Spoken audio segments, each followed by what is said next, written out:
In this video, we show the relationship of the error function, Gauss, complementary error function, and NORMSDIST using Taylor-Maclaurin Series sum expansion, where the expansion is the summation of a times x raised to the power 2n plus 1, and the value of a coefficient is negative 1 raised to the power n plus 1 all over factorial n times 2n plus 1.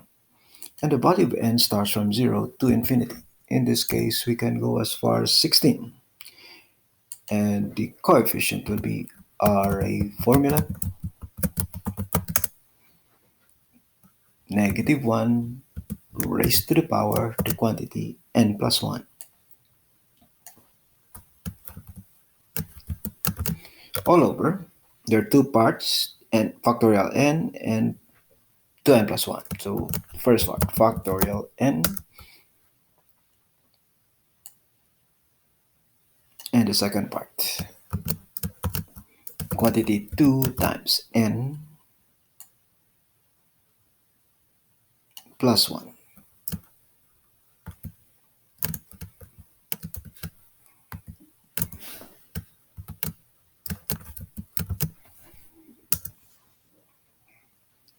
Now we can complete the Taylor-Maclaurin series sum expansion data set. Array formula, series sum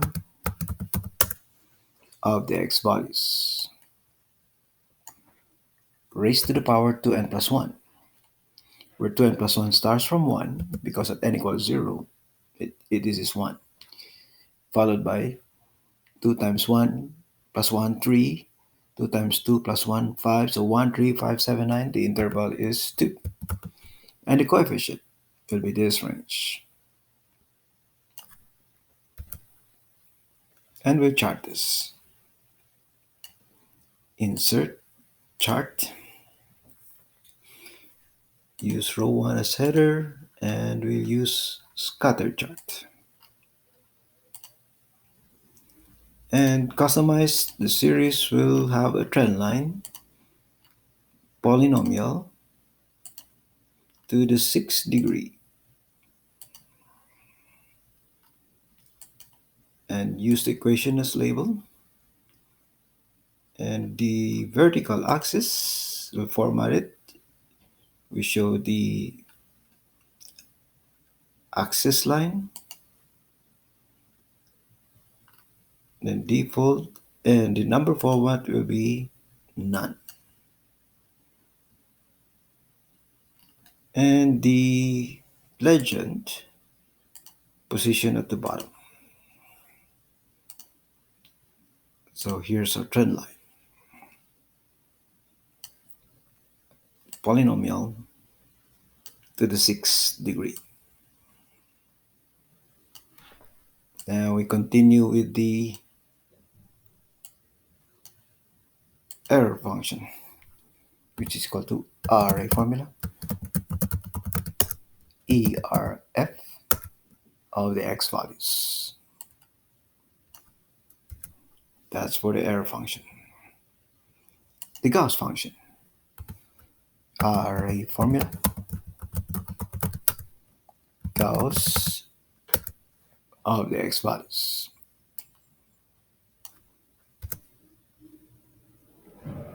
ERFC function, array formula,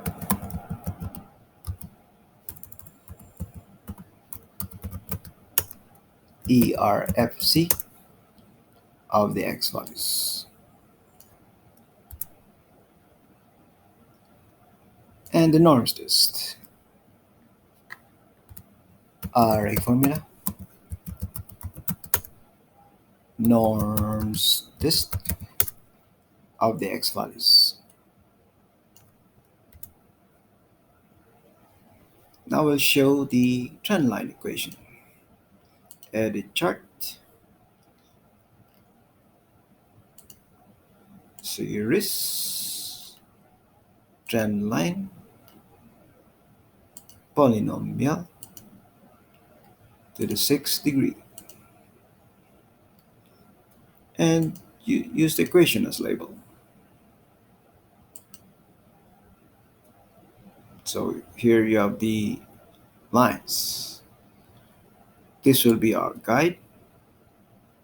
So this blue line here. So we begin with the error function. There is a negative sign.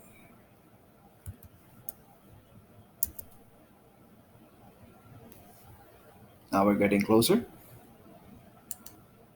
Multiply by 0.5 times square root of pi. So that's 0.5 times and square root of pi. So the red and the blue lines are the same now, almost the same.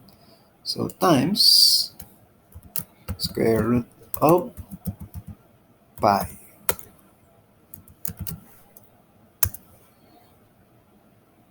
Now their data sets are the same, and their trend line, they're all in the same trend line. That means their polynomial regression coefficients are the same. We continue with the Gauss function.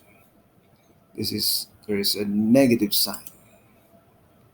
So the Gauss function is this color. So we change the Gauss function.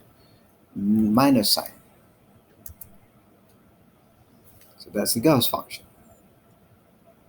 It will be aligned to this. So divided by square root of 2. Or multiplied by square root of 2. Multiplied by square root of 2. We're getting closer. And multiply by square root of pi. So right outside. So times square root of pi.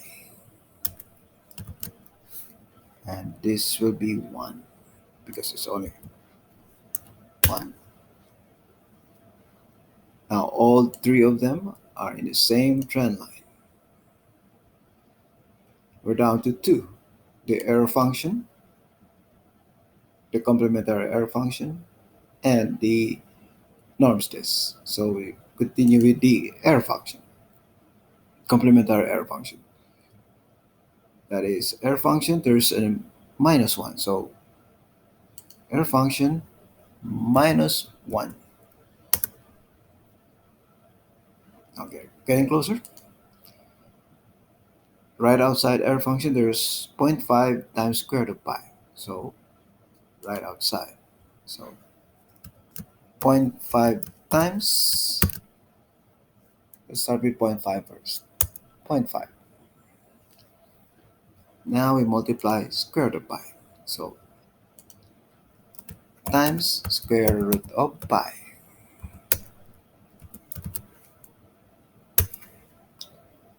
They're all in the same trend line, and their data sets are the same, and their polynomial regression coefficients are the same. They're all the same. Finally, we go to the NORMSDIST, which is this. So that is negative x, so minus x. Then multiply by square root of 2 times square root of 2.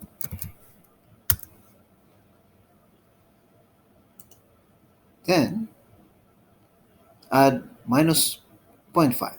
So this is minus 0.5 plus. And right outside, you multiply by square root of pi. So square root of pi times outside this.